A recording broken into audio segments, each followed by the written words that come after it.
During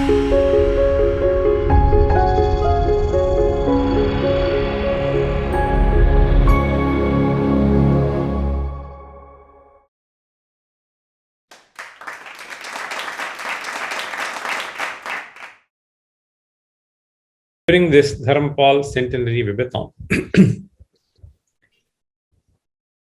So first of all, I would like to start my lecture by paying tribute to Sri Dharampal.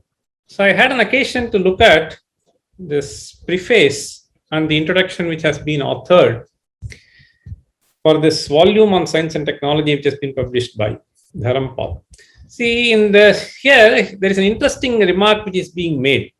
So towards the end of his preface, which was written by William Blantley at the instance of D.S. Kothari, so he says towards the end, Sri Dharampal is to be congratulated on the work done. One can only hope that he and others like him will continue this kind of a work. In fact, recently I had an occasion to read the life of Dharampal as well. So I would just add that not only congratulated, but venerated and emulated. In fact, there is a very interesting phrase which we keep using in Sanskrit, na bhooto na bhavishyati. So this seems to be applicable to Dharampal for the kind of life and amount of work that he has done. Then, another interesting observation which has been made by Blantley is, so this is something of much relevance to what we are going to discuss. So he says, he wants to basically compare the kind of work that has been done by Al-Biruni and some British travelers who have made observations about the kind of science and technology in India. And then after making the remark that Al-Biruni's monumental work is something which is huge, but when the collective work of what has been done by Dharampal is considered, so this excels what Al-Biruni has done. That said, he further makes an interesting observation. He says that in the early period, so when certain observations were made on the science and technology of India, the Britishers had been showing some objectivity. See, that is what he is trying to say. And then I think this got lost. So the present lecture is going to primarily highlight how this objectivity, little objectivity that they had, is completely lost, and they have given themselves to what may be described as partisanship. Then an interesting comment which has been made by Dharampal, or rather I would just say this is a certain caution that he is trying to make us. See, Dharampal, having studied an interesting paper by John Playfair, so which is titled The Astronomy of the Brahmins, so he says, see, Playfair basically presents three things. So he says, there must have been, see, having observed that the Indian calculations are far, far superior compared to those calculations which was done elsewhere in the world, Playfair makes some 2-3 hypotheses, and one of the hypotheses is that this observation has been made here for thousands of years. In this connection, so Dharampal basically says the reason for rejection for certain other things, he says, and admitting that the Indian astronomers have been making calculations, observations for thousands of years, is primarily, he says, this was intellectually easier for him. See, so this giving astronomy's antiquity was rather easier for him than admitting the position that Indians had. In fact, Professor Sriram was just mentioning about the kind of sophistication and simplicity in the calculation. Dharampal makes an observation. It looks as if, I mean, this is a praise which has been given. If you read the quotation, there must have been a Newton among the Brahmins to discover the universal principle, blah, blah, blah. Or, I mean, they must have been making observations for thousands of years. This is the hypothesis that he analyzes. And then he says, finally, Dharampal, so rather than the sophistication that were lying behind these theories. Dharampal essentially cautions us to tread carefully and not get carried away, see, by what may apparently seem to be, see, generous and appreciative comment. So this is a very interesting thing which I saw.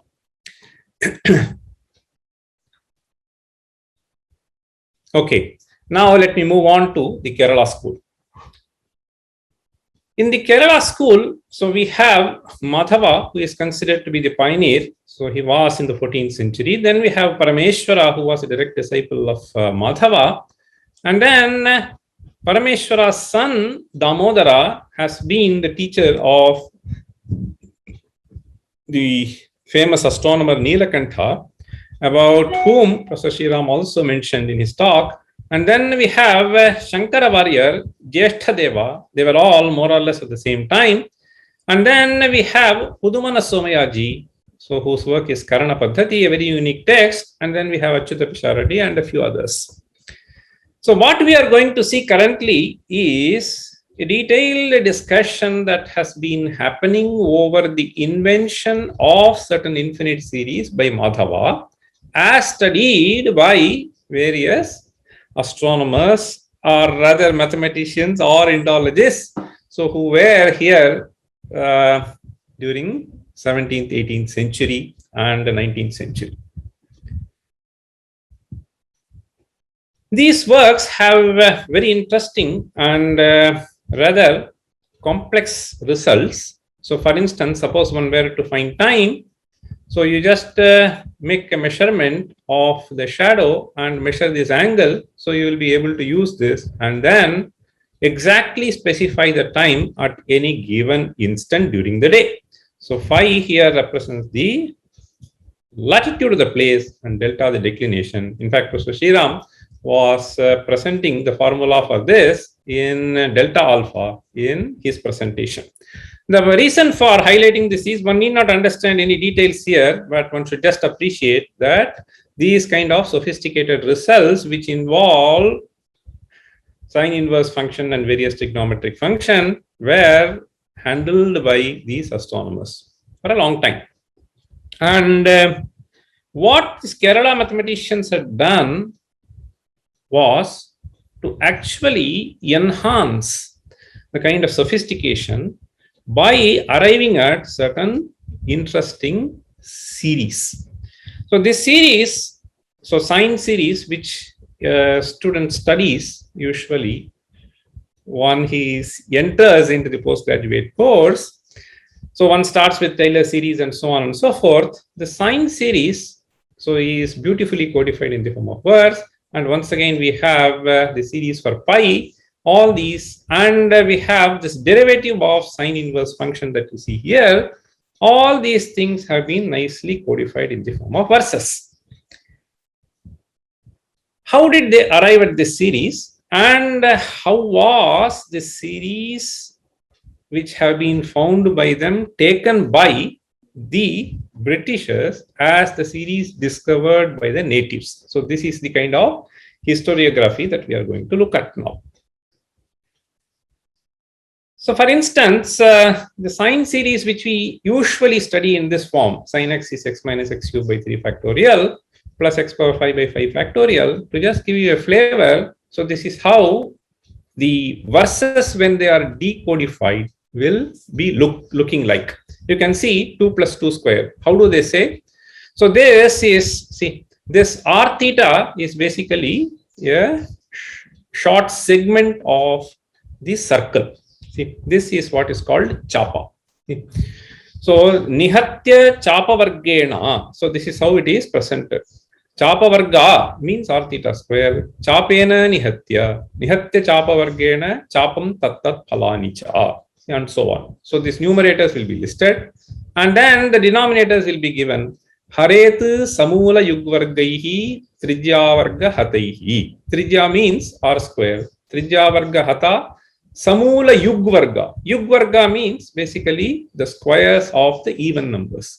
So 2 square plus 2 will give you, so 3 factorial, and 2 square plus 2 multiplied by 4 plus 4 square will give you 5 factorial, and so on. This is how the series is presented in the text. Now comes the historiography aspect. So these inventions, so these are remarkable thing in the history and development of mathematics. These remarkable discoveries which have been made by Kerala mathematicians around 14th century, all these are basically attributed to Madhava of the 14th century. If you look at this series, the series which we have here is a terribly slowly converging series. So with this, if one were to, paridhi is basically circumference, vyasa is diameter. So if you put this down, it is basically amounting to the series for pi. So if you put both of them down, it is pi by 4 series, 1 minus 1 by 3. Since it is a terribly slowly converging series, so in this slide, so we are basically presenting a letter which has been written by one of the British officers to another officer. So this significance of this slide is, so this has a terribly slowly converging series. And since it is a terribly slowly converging series, people wanted to make it fast convergent for making it efficient for doing any kind of computation. So all these interesting variations of this simple looking series. So this 1 minus 1 by 3 plus 1 by 5 minus 1 by 7 is a very, very simple looking series and very amusing also, because all the odd numbers appear in the denominator and there is an alternating sign. But this is, as I mentioned, a very, very excruciatingly slowly converging series, and therefore they found various variations of this series, and all of them have been put in the form of verses. Now, there was intelligent and very, very passionate East India Company servant called Charles Whish. So he was posted in Malabar, and he has been there for almost 15 years. And during his stay in Malabar, so he interacted with various astronomers and mathematicians locally, and then tried to gain the kind of knowledge that they had, so which contained all this series in some versified form, in written in Malayalam script as well as in Devanagari script. So he seems to have picked up the local language quite well. So we'll talk about it a little later. Now he communicates that these series which are shown here and which were shown earlier, these are the native inventions. So it is not something which has been brought. So by this time, so I'm talking about the early part of 19th century. So 1820s. So then 1810s, 1820s, so he actually discovers that none of these people who had access to these kind of series had any kind of formal background in the modern education system. But they were able to recite these verses and handle this series also. So he comes to the conclusion that this is a discovery made by natives, and he would also have heard that these are attributed to Madhava, and therefore, so this should be going back to 14th, 15th century. When he communicates this to Hyne, so we'll see in the following slides. So this was not at all acceptable to these people. That Indians could have discovered these kinds of things. So that is why I just said Dharampal. So he says, so one has to be very, very cautious in the kind of things that have been written by these people. So Charles Whish, so he says, just one second. So Charles Whish, so having communicated this to some of his seniors, could not manage to get the paper. So though this, if you look at the previous slide, you will see that the date is 1825. Now his paper gets published only in 1834.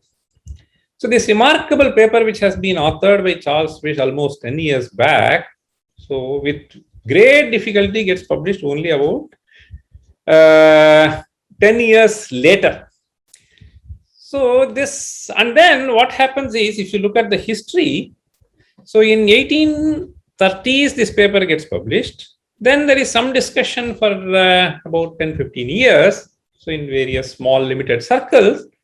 And then there is a silence for almost 100 years. So explaining this kind of a scenario, the famous historian David Pingree, so in his interesting paper called Hellenophilia versus History of Science, so he makes this interesting remark. When this was first described in English by Charles Matthew Whish in the 1830s, it was heralded as Indians' discovery of the calculus. This claim and Madhava's achievements were ignored by Western historians. So now comes the interesting part. Presumably, at first because they could not admit that an Indian discovered the calculus, but later because no one read anymore the Transactions of the Royal Asiatic Society. So this was published in the Transactions of the Royal Asiatic Society of Britain and Ireland, so in which article got published. This statement which is made by Pingree, that no one read anymore, so is something which does not hold water, not even for a moment. So we'll just see. See, contrary to what Pingree wants us to believe, so this paper was fairly widely noted by various people. How do we know that? So there are a few interesting remarks which have been made by various other people, which is far more surprising. So he says, see, that it could not be digested by the British academic. So you can very easily see from the quotes that we will be giving. So though it was known, see, so this Augustus de Morgan and Charles P. Brown so denounced the content to be a mere hoax. So we will see that. So perhaps there was some consensus among the mathematicians, academicians around that time to completely ignore, and that is the reason. So it is not that what Pingree wants us to believe, that this was not read and therefore so there was a silence for almost 100 years. So when Whish manuscripts, in fact, the collection of Whish, so I had an occasion to visit this Royal Asiatic Society in London. So still they are maintained reasonably well, at least 10 years ago, I would just say, not now. So this Whish manuscript which is there, so in the Royal Asiatic Society was, even when it was catalogued, so some of these works were simply ignored by people.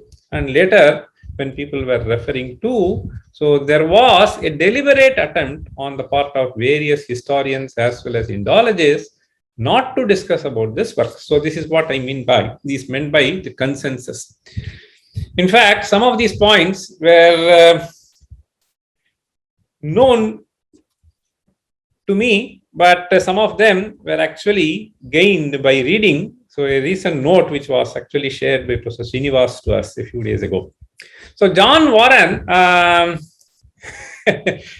see, it is a very, very interesting book which he has written, what is called Kalasankalita. So this Kalasankalita, which has been written by John Warren. So since we are going to quote from that, I just want to give you a brief about John Warren. So he was born in Italy and then he moved to London in 1793. And in 1793, he started his career. He wanted to become an artist, but he failed in that. Then he came to India in the same year and he started indigo plantation. But then, he failed there also. But then somehow he was inducted into the army. And so in the war with Tipu Sultan, so which the Britishers won, so people realized that he had a great addiction. After that, it was realized that he had a great addiction to mathematical studies, and therefore he was made a surveyor. So he is actually a captain and lieutenant. So he was doing various kinds of survey, trigonometrical survey, and in fact, during his survey, so these Kolar gold fields were also sort of rediscovered. And what he did, which is of great use to us, is he authored a couple of texts. One is called Kalasankalita. So this is a photograph which is available in the web of John Warren. And he has also been interested in doing various kinds of observations and time measurement. This is another kind of a book which he has authored. Here you can see Captain John Warren. So he was in the 33rd Regiment of Foot. Okay, so he was studying this Lee Gentle, and then that is how he starts with. Now, we notice that from various passages in Kalasankalita, the kind of communication that took place between three officials. One is Charles Whish, the other is John Warren, and then earlier, so I was referring to Hyne. So this has been nicely recorded. So this is one of the pages of the text Kalasankalita, as you can see, Lieutenant Colonel John Warren, and this is published in 1825 in Madras. So in connection with this series, John Warren makes this observation. A native astronomer who was perfect stranger to European geometry gave me the well-known series. See, this is the series which we are mentioning, 1 minus 1 by 3 plus 1 by 5 and so on. Then he moves on and then says, this person reduced the first 5 terms of the series before me to show that he understood its use. This proves at least that Hindus are not ignorant of the doctrine of series. So this is an observation which John Warren makes. Then this Charles Whish, I would like to say something about him, and then we move on to what happened with regard to the paper and how it was visualized by various people. So Charles Whish, so hardly lived 40 years. So this is something which is to be noted. So he came very early to India, and then in 1812, so he was born in 1794, and so he just lived around 40 years. In 1812, so he was appointed, and he took a job in Malabar. So there, his passion seems to have been really commendable. He mastered this Malayalam language. He has authored some dictionary, and he was closely associating himself with Madras Literary Society. And this Madras Literary Society was functioning in Fort St. George.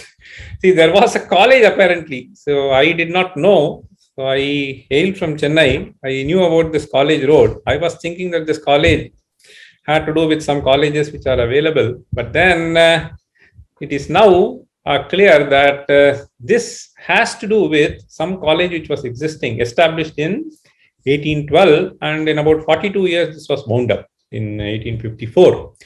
So this college had actually promoted a lot of literary studies around that time. And so this, though he was in Malabar, so he apparently associated with various activities which was happening in this college and the Malabar Madras Literary Society, and he had given some lectures there. So Charles Whish. So he has collected around 300 Malayalam manuscripts, mostly in Malayalam and certain things in certain other scripts as well. After his death, so Charles Whish passed away in 1833. And then this was actually deposited by his brother to the Royal Asiatic Society. In 1827, Charles Whish has also managed to, the current paper that we are discussing got published only in 1834, though the discussion starts in early 1820s. In between, he has managed to publish a paper which is alphabetic notation of Hindus. Now, let me come back to the kind of text which was analyzed by Charles Whish. This is one of the texts I would just say. So Charles Whish seems to have studied 4 important texts, Tantra Sangraha, Sadratnamala, Yukti Bhasha, and Karna Paddhati. But one text which I happened to see and which the Royal Asiatic Society sent us a good copy also. So this is a text. So you can see that this is all written in Malayalam script.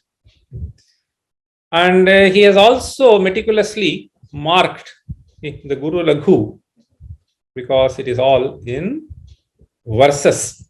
So this is a clip of the manuscript which was kept with Charles Whish.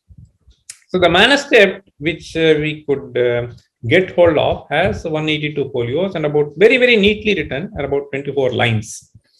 And it is quite readable. What is interesting to note is Whish, he says, so that the remainder of this, so it actually does not have the entire text of Tantra Sangraha with its commentary, Malayalam commentary, but it has only a part of it. So he mentioned that it is in the other volume, but that is not to be found. Okay, and it mentioned that this has been written in 1820. So this much we could see. This is how the entire page looks like. See, in one page, so there is a beautifully written Malayalam, and in the other page, so I mean, this may not be very clear to you, but you can see the kind of equations that Whish writes in his own handwriting. And in this blank area, it is not actually blank. So these are all some pencil calculations which have been done by him. Okay, so this is how the book looks like. So he has done a very meticulous work in trying to understand all these for several years, at least for a decade.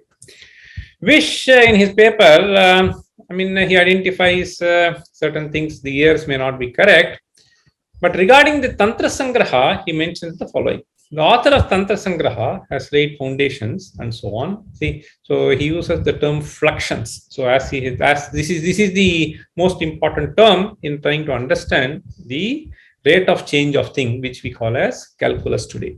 Okay, opened a mine of wealth in mathematics. The work I have obtained with some difficulty, with frequent intercourse. So this is from the paper of 1834, which was published. So with the interesting society, bears in itself mark of antiquity, the commentary in the vulgar tongue. So see, commentary in the vulgar tongue, basically it is a Malayalam being written in a language which is not now current in Malabar. So what does he mean by that? So this is a sort of old Malayalam, which is very different from the current day usage of Malayalam. So it has a lot of Sanskrit terms and so on. And he concludes his paper by saying a further account of Yukti Bhasha, so the demonstrations of the rules for the quadrature of a circle by infinite series with the series for sines and cosines and the demonstrations will be given in a separate paper. We don't know what happened to that. So definitely it is not published. Now, what happens is this content of this paper, which gets published in 1834 posthumously, was presented several years before an assembly of scholars in the Madras Literary Society. And this gets recorded, as we saw in one of the earlier slides, that John Warren records it and so on and so forth. But then what happens is, after several rounds of discussion among a few small scholars, so particularly, so what happens is, so this is not at all accepted by the higher authorities that this could have been authored by any of the Indians. So they have a strong belief that these people have borrowed the knowledge from the West, from the Europeans, couched those things in the form of verses, and then pretended as if, so this is a discovery made by them. So this is the overall picture that they want to communicate. See, so he says the Hindus never invented the series. It was communicated with many others by the Europeans to some learned natives in the modern times. Mr. Whish sent a list. So that is the list which I was showing to you. And he also presented in the Literary Society. And he was impressed with the notion that they were the inventors. I requested him to make further inquiries. So this is to be noted.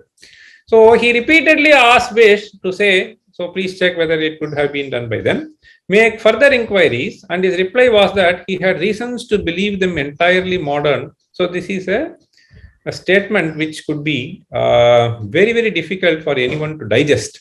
So though Whish is very clear and he is quoting various verses and he repeatedly says, so this Hyne represents like this. So he had reasons to believe them entirely modern and derived from Europeans, observing that not one of them used the rules could demonstrate them. So this is the whole thing is somewhat ridiculous. See, Even assume that many people cannot demonstrate, how many of us using formula know how to derive the formula? See, so indeed the pretensions of Hindus, see, to such a knowledge of geometry is too ridiculous to deserve refutation. See, this is a kind of remark which is made by Hyne. And so there is an interesting saying in Sanskrit. One of my father's teachers, he told me once, about 25-30 years ago, there is a nyaya which is called Ushtra Lagudan Nyaya. This Ushtra Lagudan Nyaya basically is to be understood the following way. Ushtra means camel, Laguda means stick. Okay. So the Nyaya goes like this. See, there is something called Kakataliya Nyaya, something which happens, okay, by chance. So the crow sits on the palm tree and the palm fruit falls. This is called Kakataliya Nyaya. Similarly, here this Ushtra Lagudan Nyaya means somebody said Vakrangas Tadyantam, means those who are bent back, may they be beaten up. So apparently the camel took the stick first, okay, to beat up. So this is the kind of a thing which we see here. So these people so call the Hindus to be pretensions, and what we will see in the next couple of minutes is to just to see how they have been trying to play around with this.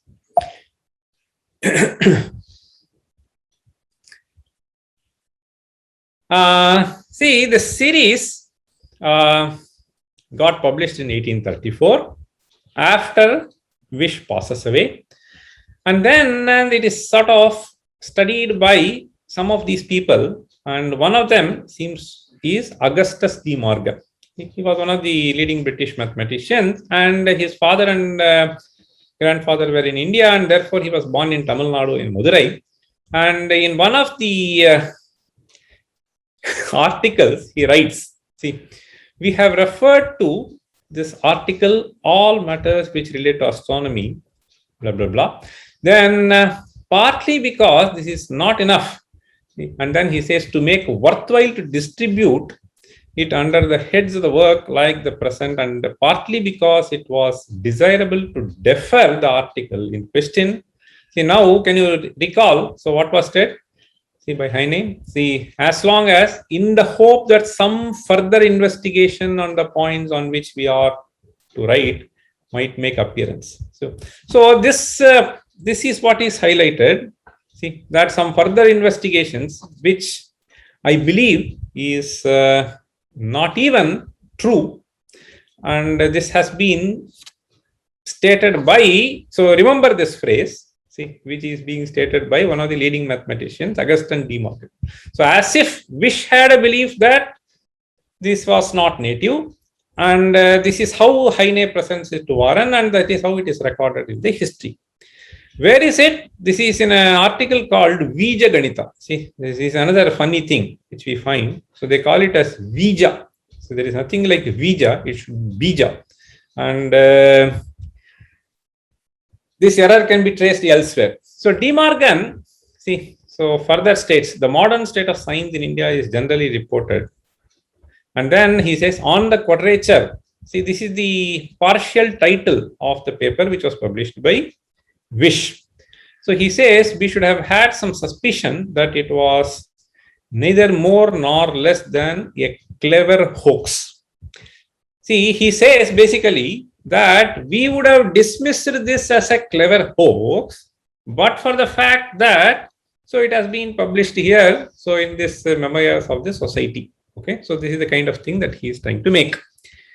He further says Whish asserts that the invention of these series originated in Malabar, and that they are not even to this day known to the eastwards of the ranges of Ghats. So this is basically little funny, and one doesn't know. See, in fact, there are statements in the text which say that this is found to be used even in Tamil Nadu and so on and so forth. But there is also one statement which is found in the paper which goes like this. So this is a quotation from the paper. So perhaps there was a compulsion on the part of Whish, see, to present certain things in a different manner. So this is what we could guess. I don't know. So this by itself, so now he's summarizing and then saying, this by itself seems to us to favor the presumption that they were introduced from Europe to a comparatively recent period. So this is the kind of conclusion that De Morgan arrives at. And then furthermore shocking is, there is another scholar, this Charles Brown. This Charles Brown also worked, see, as I was mentioning to you earlier in the Madras Literary Society, these people have produced several dictionaries. There were a few people who were engaged with the analysis of Tamil language. There were a few with this Malayalam. There were a few with Telugu. And this person, Charles Brown, is one who was associated with the analysis of the Telugu language. He gained proficiency in Telugu language and its literature.